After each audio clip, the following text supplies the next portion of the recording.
Salve, pessoal! Bem antes dos clubes da Série A tornarem corriqueira a presença de técnicos estrangeiros no Brasil, um profissional português começava seu trabalho em terras brasileiras. O Lance na Jogada recebe hoje Luiz Miguel. Ele já comandou mais de 20 clubes, muitos deles no Norte, no Nordeste, e sua próxima empreitada é comandar o 7 de setembro, que vai disputar o Campeonato Pernambucano. Luiz, obrigado por ter aceito nosso convite. Boa noite, Vinícius. É um prazer estar aqui convosco para falar de futebol. É sempre bom. Nós que agradecemos. Bom, você em 2006, quando você começou seu ciclo aqui no futebol nacional, na primeira divisão não tinha nenhum treinador de outra nacionalidade.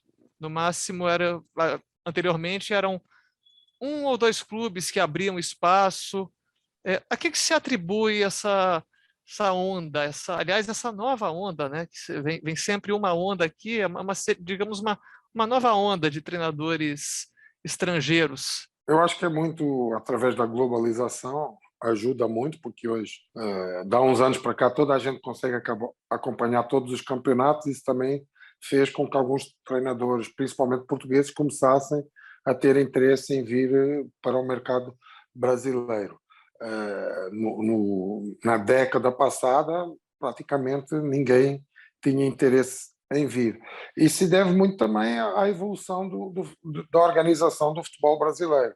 Ou seja, quando os campeonatos começaram a ter mais organização, apesar de ainda não ser aquilo que a gente sabe que ainda precisa avançar, mas hoje os campeonatos brasileiros e alguns estaduais já são bem mais organizados do que eram há 15 anos atrás, quando eu comecei a trabalhar no Brasil. Você começou no Rio de Janeiro, né, fazendo um trabalho, né, e aí depois você acertou com o Vitória de Pernambuco. O que pesou para você chegar aí no Vitória, seu primeiro trabalho? Na verdade, foi indicação de um amigo meu do Rio, que tinha jogado no Vitória, e que me indicou para o presidente na altura, e não foi uma experiência muito boa a primeira, porque o Vitória, ao contrário do que é hoje, na altura estava meio desorganizado, tanto que nesse ano eu só fiz lá 3 jogos e acabei por sair, e 2, 3 jogos depois o time foi eliminado do campeonato por ter 2 WOs seguidos, na segunda divisão do Pernambucano. E, entretanto, depois eu fui para outro time da cidade, que era o Veracruz, que a gente estava a disputar a Série C do Brasileiro, que na altura ainda era em grupos de 4, era mais ou menos, era o antigo formato da Série C, né? E depois, a partir daí, acabou que eu não parei mais de trabalhar, graças a Deus, aqui no Norte, no Nordeste, com uma experiência no Paraná pelo meio, né? Então, graças a Deus, assim, você disse 20, mas na realidade são quase 30 times no Brasil, e com alguns com mais do que uma passagem, vários. Pois é, e você também conhecendo diversas realidades, você falando em relação à organização dos campeonatos estaduais, e justo em um momento no qual as pessoas contestam um pouco os campeonatos estaduais. O que você acha disso, das competições regionais? Elas estão melhorando? Em que mudaram de lá para cá? Eu acho que assim, a organização delas em muitos estados melhorou, sabe? Os estádios melhoraram, a organização, tudo. Mas, por outro lado, elas ficaram muito com poucas datas para disputar. Então, às vezes, tem times que montam um time para fazer 7, 8 jogos. É complicado, não é? Tu montar toda uma estrutura profissional para fazer 7, 8 jogos, e depois tem uns quantos profissionais que vão para o desemprego, porque eu acho que o Brasil deveria evoluir. Eu sei que tem muitos interesses financeiros por trás, mas que os estaduais fossem mais ou menos como é os regionais em Portugal, que fosse uma divisão de acesso aos campeonatos nacionais, ou seja, quem estivesse no campeonato nacional não precisaria disputar o estadual, porque iria só para o nacional, mas também teriam que fazer um estadual num formato maior, que os times jogassem mais jogos, né? Também não valia a pena fazer um estadual pequeno. Eu acho que, vejo em Portugal, os estaduais lá, que é o campeonato distrital, eles começam em setembro e vão até maio. Faz um jogo por semana e joga pontos corridos todos contra todos. Eu sei que isso seria o ideal, o custo seria alto para os clubes, mas quem quiser fazer futebol tinha que se organizar e chegar nesse ponto. Agora, também eu acho muito difícil para um time se montar, fazer 7 jogos e depois, se não classificar para a fase seguinte do estadual, se não tiver campeonato brasileiro, parou. E aí? O jogador não evolui, o jogador joga 7 jogos e depois fica parado. Exatamente. E você, inclusive, nesses clubes, você lidou com muitas peculiaridades também. Você acredito que entre os clubes que você treinou, também alguns que têm muita projeção regional, alguns que Sim. ambicionam uma vaga numa Série D.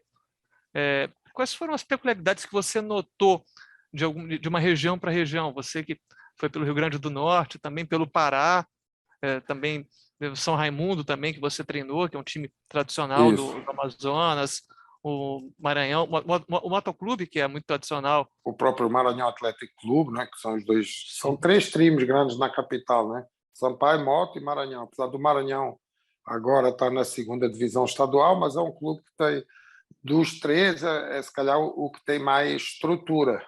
E impressionante, eles têm um CT na zona nobre de São Luís, têm um shopping, assim, eles têm uma estrutura, mas a mentalidade do futebol não evoluiu e por isso ele hoje está agonizando na segunda divisão. Na minha última passagem lá, 2017, como eu estava como diretor de futebol nessa altura, no time lá eu tinha contratado o Rui Scarpino, que faleceu com Covid o ano passado, e a gente fez uma excelente campanha na Série D, chegou até a fase de acesso e acabámos por perder o acesso para o Operário de Ponta Grossa, que hoje está na Série B do Brasileiro. E desde aí que o Maranhão tem vindo num declínio por falta de visão. O Moto já é um clube da massa lá, não é? Eu trabalhei lá. É um clube que vive sempre com algumas dificuldades financeiras, mas a torcida acaba por chegar junto e sempre ajudar, né? O São Raimundo, nas minhas 2 passagens lá, na altura ainda era o time que tinha um estádio próprio, que era a Colina, não é? Mas depois, com a vinda da Copa do Mundo, eu acho que foi mal negociado e o São Raimundo, ou seja, cedeu o estádio dele para o governo do estado e hoje o São Raimundo para treinar no seu próprio estado, mas que a administração é do governo do estado, o São Raimundo tem que pedir por favor. Mas na altura a gente tinha uma estrutura boa, era o time ele e Nacional que rivalizavam com a maior torcida em Manaus e eram assim, agora como você disse, né, cada um, por exemplo, trabalhar em Manaus é uma realidade por causa da temperatura, da umidade, a gente tem que se adaptar, os jogadores que vão de fora levam algum tempo de adaptação, aí trabalhar, por exemplo, no Ceará já é outra realidade e eu, graças a Deus, assim, fui me adaptando à realidade e é isso que é prazeroso, né? Claro que eu ambicionava chegar numa série A, numa série B, né? Eu nunca tive empresário, por isso, se calhar as coisas para mim sempre foram mais difíceis, mas a gente vai trabalhando com o que aparece e acreditando em Deus que um dia essa oportunidade ainda possa chegar. E imagino também o quanto você acaba conhecendo muito da cultura brasileira e da cultura do futebol brasileiro também, desses desafios que tem. Você falou anteriormente, né, que você estava tendo de lidar com algumas coisas também, né, tendo de resolver algumas coisas, até agora no próprio set, um pouquinho da preparação também, dessa rotina de treinos também, como deve ter sido também. A gente tem que fazer um pouquinho de tudo, né? Dar o treino dentro de campo, aí às vezes tem um problemazinho que, ou na estadia ou na alimentação que não está como a gente quer, e vai, conversa com o presidente, tenta melhorar aqui, tenta melhorar ali, vai no supervisor para agilizar às vezes a inscrição de um ou outro jogador, tem que estar atento a tudo, porque nessa realidade aqui, se a gente pensar que o nosso trabalho vai ser só ali dentro de campo e no bastidor do futebol, aí quando chegar na hora falta muita coisa. Então, a gente acaba por ser quase um gerente geral do time, né? Além de treinador, mas tem que ficar atento para ir pedindo as coisas que faltam, porque as diretorias também acabam por ser amadoras, porque cada um tem a sua profissão, ninguém nessa realidade, ou é empresário, ou às vezes é um médico, um advogado que é o presidente do time, que é o diretor, e ele tem a vida dele, né? Aí a gente é que está ali no dia a dia e vai reportando para o presidente, para o diretor, as nossas necessidades. Claro. E isso acaba por, às vezes, também desgastar um pouco, mas eu já estou habituado, já sei que se é fácil trabalhar em time de Série A, Série B, que a pessoa chega lá, a hora para dar o treino, dá o treino, faz o planejamento, se reúne com a comissão, observa os adversários, pode só trabalha o futebol. Aí é fácil. Difícil é trabalhar nessa realidade que a gente tem que fazer um pouco de tudo, né? E se fala muito na Série A, na Série B também, sobre a cultura do resultadismo. Como é que tem sido aí para vocês também, para você também aí no futebol, nesses clubes também, tem esse desafio maior? Você percebe um pouco esse desafio também? Ah, tem. 3 jogos sem ganhar já é crise. Assim, infelizmente, não é porque os clubes que têm já hoje, alguns clubes que têm uma visão diferente, portanto, aqui no Norte, o Manaus, não é? Que é um clube, meio clube empresa já, mesmo antes de ser criada a SAF, mas eles já tinham uma visão de longo prazo. Eh, eu acredito que o Atlético Cearense também tem mais ou menos essa visão, o próprio Floresta, que é times que têm, entre aspas, tem um dono, não é? Tem quem paga a conta e em cima disso a pessoa sabe. Agora, quando depende da torcida, muitas vezes as pessoas se deixam. Esse ano mesmo que passou, ano retrasado, no Itapipoca, a gente sem condição ficou a um golo do acesso. E o presidente sabia que o investimento era muito baixo e tudo. Esse ano que passou, o investimento subiu um pouquinho, mas é aquele detalhe, a bola não estava entrando. E com 3 jogos, assim, o secretário de esportes da cidade e o prefeito pediram para o presidente me tirar. Aí, ou ele me tirava ou eles cortavam o apoio, né? Então, quando mistura política com futebol, que também acontece muito nesses interiores, às vezes os caras querem resultado na hora, porque hoje muitas coisas são quase administradas por rede social, né? Se começa aí nos Instagrams da vida, nos grupos do WhatsApp a dizer isso, a dizer aquilo, às vezes a pessoa não tem a visão daquilo, do objetivo lá na frente e acaba por se deixar pressionar por isso e querer o resultado no dia. Você foi campeão em 2015 na Série B pelo Tiradentes. É sempre difícil, porque o campeonato cearense da segunda divisão ele é muito disputado e na altura ele era feito em pontos corridos, ida e volta, ou seja, era um campeonato bem competitivo. A gente acabava por fazer, salvo erro, 18 jogos, ou 18 ou 16, não lembro agora. E depois já os 2 times que já subiam só faziam a final para ver quem era campeão. Mas o acesso era feito por pontos corridos, que eu acho que acaba por ser o mais justo, porque é em cima de uma regularidade do time que consegue esse acesso. Às vezes, quando acontece que a pessoa chega 8 times, classifica 4 para o mata-mata, aí às vezes o clube acaba por se classificar em quarto, por acaso para o mata-mata, depois leva para os pênaltis e acaba por subir, né? Então tem isso. Por exemplo, no Maranhão já também era difícil, porque eram 8 times e só subia um. Então no Maranhão a gente subiu no último minuto, porque na final a gente tinha ganho o primeiro jogo em casa 2-1 e depois estava a perder fora 2-1, mas o time jogava por 2 resultados iguais e a gente acabou por empatar o jogo já aos 48 do segundo tempo. E a gente até ali estava invicto, veja a injustiça que era. A gente estava até aquele jogo invicto no campeonato e se perdesse o jogo de 2-1 por um gol, a gente não subia. Então, por isso eu acho sempre que o mais justo é os pontos corridos, né? Há sempre essa discussão, né, em torno, ainda mais aqui no futebol brasileiro, desde que foi instituído, né, disputa de pontos corridos, né, realmente deu para perceber que para vocês ainda mais esse desafio que a Série B, imagino quanto a Série B do Cearense, a Série B do Campeonato Maranhense, deva ser sempre partidas mais pegadas, mais acirradas, né? A qualidade às vezes não é tanta, mas a disputa é altíssima. Então, às vezes, parece que a gente está a ver um jogo de quem é habituado a ver a Championship da segunda divisão inglesa, né? Eu comparo muito as segundas divisões estaduais com a Championship, porque a Championship acaba por não ter essa qualidade toda futebolística, porque não se vê tantos internacionais a jogar lá dos outros países, vê-se mais a jogador das ilhas do Reino Unido e alguns de algumas seleções de menor expressão da Europa, e então os jogos são sempre muito brigados, não é? E as segundas divisões estaduais aqui do Nordeste é a mesma coisa, não tem jogo fácil, é tudo, todo jogo é brigado. Esse ano mesmo, eu estava no Caiçara, no Piauí, a gente acabou por perder o acesso porque perdeu os 2 jogos para o último. Ou seja, o último, que era o Timon, ele só ganhou os 2 jogos do Caiçara e tirou-nos o acesso.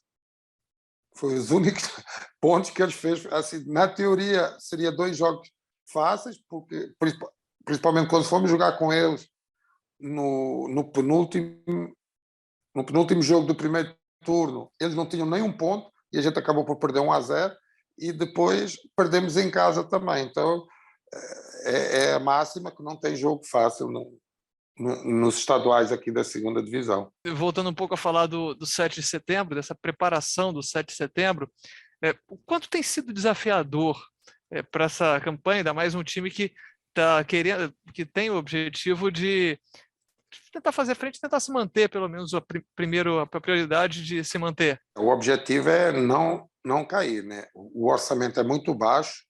Sim, a gente tem alguns jogadores experientes, né? Tem o Saulo, que foi goleiro do Sport, tem uma dupla de zaga experiente. Agora eles fecharam com a Buda, que foi centroavante do Corinthians, do Vasco, e que já trabalhou comigo também umas 3 vezes no Maranhão e no Ceará. Mas depois o resto do grupo é muito jovem, assim, jogador de 21 anos, 20, estamos trazendo agora 2, 3 jogadores que jogaram a Copinha de São Paulo por times menores, então a aposta é tentar equilibrar o grupo por causa dessa falta de experiência, né? Até alguns jogadores que têm mais alguma experiência, mais idade, mas não têm experiência porque jogaram mais só aqui em Pernambuco e alguns só jogaram até a segunda divisão do Pernambucano, mas a gente está tentando dar um fio de jogo, está trabalhando muito a parte tática com os jogadores para eles entenderem aquilo que a comissão quer, porque a gente fez 2 amistosos, quinta e domingo conseguimos empatar com o Sport de Campina Grande 1-1 e depois perdemos para o 13 2-0, mas que assim me agradou mais do que o jogo do empate, porque a gente acabou por fazer um pênalti infantil logo com 5 minutos de jogo. Lá está, pela falta de experiência do nosso zagueiro, uma bola que era para ele subir de cabeça, ele quis ir com o pé e acertou na cabeça do jogador do 13, né? Mas depois a gente manteve o jogo equilibrado o jogo todo e foi tomar o 2-0 já no finalzinho. E a gente ainda fez um gol que foi mal anulado, então deu assim uma imagem que os jogadores estão entendendo aquilo que a gente fez. O que deixou mais satisfeito é que a gente conseguiu ter a posse de bola, o que a gente treinou, eles conseguiram levar para dentro de campo. Agora, claro, com 12, 13 dias de treinamento, ainda não dá para também exigir mais dos jogadores. A gente sabe que vai chegar nos primeiros jogos, e infelizmente os primeiros jogos é logo contra o Sport e Náutico, ainda não vai chegar bem fisicamente, então ainda vai ter esse problema. Pois é, e o desafio justamente com equipes que já têm mais investimento e que são consideradas favoritas ao título pernambucano também. A gente sabe que se o que a gente conseguir desses 2 jogos é lucro. Claro que a gente quer ganhar o jogo, mas não é ali que a gente vai decidir o nosso campeonato. A gente tem que decidir o nosso campeonato é com os times do nosso que vão disputar diretamente com a gente, que é Ibis, é Veracruz, é Afogados, é Salgueiro, é Retrô e é Caruaru City. Contra esses times a gente tem que pontuar. Contra esses times a gente tem que fazer entre 10 e 11 pontos. A gente conseguindo fazer essa pontuação, a gente está fora do grupo do rebaixamento, porque aqui são 10 times e 6 seguem para a fase de campeão, para o grupo de campeão, e 4 depois fazem uma classificação para lutar contra o rebaixamento. Então, a gente tem que ganhar 3 jogos para ficar fora, ganhar 3 jogos e empatar 2 ou ganhar 4 direto. Se fizer isso, está fora do grupo do rebaixamento e depois, a partir daí, o clube já vai disputar para ser campeão e, na teoria, já terá uma vaga, pelo menos na Série D do Brasileiro. Né? Agora, não é fácil. O ano passado, o 7 de setembro disputou esse grupo da morte. Né? Veja que o Retrô, apesar de ser um time de investimento alto, o ano passado também disputou esse grupo da morte. E o futebol, claro que é o trabalho do dia a dia, é a convicção que os jogadores têm, mas às vezes também é aquela pontinha de sorte da bola entrar ou não entrar. que muitas vezes é esse o detalhe diferente. É verdade. Você falou tanto do Abuda quanto do Saulo. Você acha que essa vivência deles pode fazer essa diferença, fazer a diferença também para a bola entrar também? O Abuda tem essa obrigação, né? Até por ser centroavante, assim, a gente está nos dois extremos, né? Tá trazendo um para fazer a bola entrar e outro para não deixar a bola entrar. Então, mas eu acho que eles também vão passar mais a experiência deles para essa molecada mais nova, até pode deixar mais tranquilos e para passar a experiência dentro de campo, saber, porque às vezes o jogador mais novo ele fica muito, quer correr muito, e às vezes corre errado. Então é bom, às vezes, ter alguém mais experiente para saber dar o tempo da bola, segurar quando tem que segurar, acelerar o jogo quando tem que acelerar o jogo. E isso a gente conta com eles. O Silvio Carrasco, que é um dos zagueiros também, já tem 33 anos, já jogou CRB, Boa Esporte, então também tem alguma rodagem. Então a gente tem ali um núcleo que tem que segurar um pouco a onda, porque depois o nosso lateral direito tem 21 anos, os volantes um têm 21, outro tem 24. Então, depois a idade começa a baixar muito. Então, a gente precisa dessa experiência. Antes do Abuda, a outra opção era o Jobson também. E o Jobson acabou optando por ir pro futebol paraguaio. Como é que Isso. você encarou isso? Você lidou com essa situação? Ele acabou por fazer uma semana de treinamento com a gente lá em Recife, né? Mas depois recebeu essa proposta. E, claro, a gente não ia atrapalhar ele, porque era uma proposta muito superior, ainda por cima a cotação do dólar, né? Ela era bem. Não tinha nem como clube aqui fazer uma contraproposta nem nada. E a gente encarou com naturalidade, esperando que ele tenha sucesso lá, e a gente foi atrás do outro jogador. O presidente do SET, o Juscelino Soares, ele falou que tem a favor também de você o fato de você, como treinador português, você trabalha muito a parte tática. Acho que você, assim como muitos profissionais portugueses, muitos em voga, inclusive, ele falou do Abel, do Jorge Jesus, o fato de ter muito trabalho de tático, ser muito e ver também os resultados, inclusive, de técnicos portugueses. Você concorda? Você concorda com isso? Eu trabalho muito assim no dia a dia, posicionamento dos jogadores, até os jogadores às vezes para eles é meio chato porque é um trabalho de muita repetição, né? Quando está errado para, volta de novo, faz, posiciona. E assim, até ele comentou comigo, pô, professor, eu nunca tinha visto o, isso, alguns jogadores estão a achar esquisito. Eu disse, pois é, eles vão achar esquisito, mas o resultado vai vir dentro de campo. Se eles não fizerem, aí a gente vai ser um time que vai só defender e dar chutão para frente e torcer que resolva no individual. E quase sempre assim não dá certo. Se a gente estiver bem posicionado em campo, bem postado, a gente tem mais chance de ganhar o jogo. Então, ele já começou a entender e os jogadores também. E é uma escola portuguesa que a gente gosta muito de trabalhar a parte tática. O jogador tem que entender o que é que ele tem que fazer dentro de campo. Se ele fizer isso, é muito mais fácil para ele ter sucesso. Você viu eu tinha falado das ondas de técnicos portugueses, a gente viu primeiro uma que teve o Paulo Bento, teve também o Sérgio, também Sérgio Vieira também, e depois vieram Jorge Jesus, Jesualdo Ferreira, agora está vindo Paulo Souza para o Flamengo. Você vê compatriotas aparecendo com projeção também. Você acha o quanto é gratificante para você? Para mim é gratificante no aspecto em que são compatriotas meus que estão tendo sucesso aqui e estão demonstrando assim, aquilo que eu pregava lá há 16 anos atrás, que a escola portuguesa é uma boa escola de treinadores. Não é que a brasileira não seja, acho que também não está tudo errado nos treinadores brasileiros, porque hoje parece que meio que se quer demonizar o treinador brasileiro e não tem nada a ver. Tem treinadores brasileiros com tanta capacidade como os portugueses. Nós, até por ter um espírito de ganhar o mundo sempre, desde o tempo dos descobrimentos, e sempre foi assim em todas as áreas, às vezes a gente tem a coragem de ir como eu vim, lá em 2005, 2006, com a cara e com a coragem, e que muitas dificuldades eu tive no início, porque eu era visto meio assim, o que é que esse doido desse português está a fazer aqui no futebol? Eu não entendo nada de futebol, quem entende Bola é brasileiro, português sabe mais é de bacalhau e vinho, não tem nada de futebol.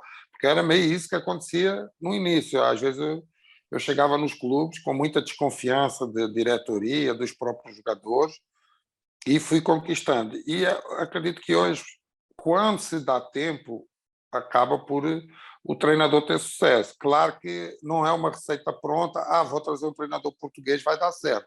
Tanto que nem todos deram, por exemplo.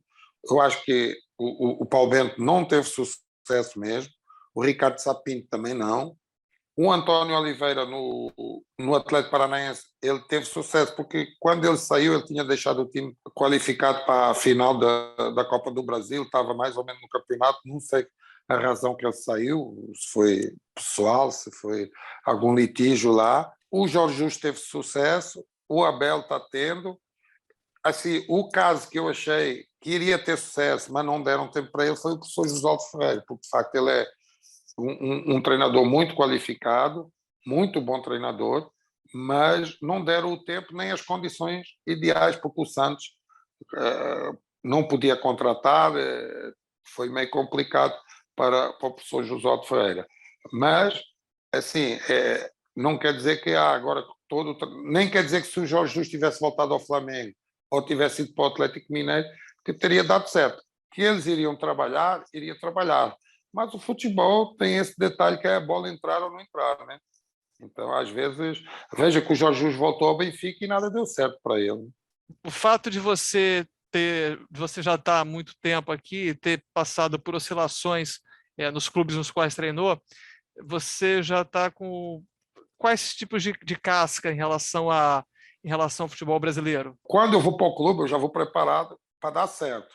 Mas eu já sei o timing quando as coisas começam a meio que descarrilar e muitas vezes eu já antecipo até antes de me tirar, eu já antecipo e já peço para sair porque já sei o que é que vai acontecer muitas vezes. Porque, principalmente assim, eu não sei se no sul, sudeste, que eu não tenho tanta experiência, mas norte e nordeste, às vezes tem muitas movimentações de política, como eu disse, de alguns empresários da cidade que preferem outra pessoa, e também devido ao ponto de eu não ter empresário comigo. Né? As pessoas acabam por me contratar porque conhecem o meu trabalho, às vezes porque o jogador já trabalhou comigo e acaba por me indicar, e isso às vezes também, às vezes é bom porque a gente, às vezes não, sempre é bom porque eu tenho total independência, não estou agarrado a ninguém, mas às vezes atrapalha porque eu não tenho ninguém que me defenda assim quando as coisas às vezes não estão a correr muito bem. Então eu já venho preparado que se não tivesse sucesso, já sei o que é que acontece no futebol. Graças a Deus eu não tenho assim tantos casos de chicotada psicológica. Eu quase sempre tenho ido para os clubes e tenho levado os trabalhos até ao final. Mas isso também se deve muito a porque eu tenho tido resultado, porque senão eu acredito que teria mais tido esse problema. O fato de ter vindo de vir nessa sequência, acabou a resistência, aquela resistência que você falou inicial que tinha, então de você ser desconfiança? Agora sim. Agora, dá uns anos para cá, não é? As pessoas já veem de outra maneira. Agora até já acha bom, né? Agora já acha bom ter treinador português. Agora até 2015, 2016, assim, eu já não tinha tanto esse problema, porque eu já tinha feito o meu nome, né? Eu já era conhecido, mas eu acabava por não ser contratado por ser português ou não ser português. Eu acabava por ser contratado pelos trabalhos que eu tinha realizado na região. Mas a partir principalmente do Jorge Jesus, né? Aí muita gente já quer contratar. Não, aqui no 7 de setembro foi um pouco isso. Eles estavam atrás de um treinador, mas queriam também queriam um treinador português. Então juntou uma coisa à outra. Mas agora a gente já tá caminhando para a reta final aqui do papo. A gente tinha também treinadores portugueses, inclusive o Salgueiro tinha sido campeão com um treinador português também, né? Isso, Curioso. o Daniel Neri. Como é que você vê essa chegada também também nordestina também, né? Em solo nordestino também essa rodagem nordestina também. O Daniel, ele acabou por vir para a base do esporte, salvo erro, e depois é que foi para o Salgueiro. E veja, ele acabou de ser, e veja como aqui no Nordeste meio que se tritura treinadores também. O Daniel depois foi para o Sampaio Corrêa, foi campeão estadual e acabou por não estrear na Série B, foi demitido a uma semana da estreia, tendo sido campeão, ou seja, uma coisa que ninguém conseguiu entender. Realmente é uma ciranda que acho que Que não independente. depende nem só de resultado, veja, que ali não foi resultado, que ele foi campeão estadual, né? E depois não estreou. E depois, infelizmente, acho que ele foi para o América de Natal, não deu muito certo, e eu não tenho certeza, ainda teve outra experiência que também não deu certo. Tanto que antes deles me contactarem, o 7 de setembro, eles fizeram um contacto com ele, mas acho que ele, assim, a pedida foi muito alta, porque eu não sei nem se o Daniel nessa altura ele está no Brasil ou se ele está em Portugal. Então, porque é diferente, Daniel ele não tem a residência fixada aqui no Brasil, pelo que eu sei. Enquanto eu tenho, eu sou casado aqui, já estou aqui há muitos anos, eu moro em Fortaleza, então às vezes acaba por o custo de me contratar ser mais baixo do que trazer um treinador de Portugal. Agora, 7 de setembro, agora iniciando esse campeonato, que recado você deixa para os torcedores do Sete, e aí Sete é um clube de Garanhuns, e o que você deixa de recado para a torcida do Sete e também para quem vai, o que esperar dele já na partida contra o Sport Recife? Então, primeiro, na partida contra o Sport, o que a torcida tem que esperar é que a gente vai ter muito empenho, muita dedicação e que vai tentar o melhor resultado possível. Vamos brigar pelo resultado, que a gente não vai entregar nada fácil para ninguém.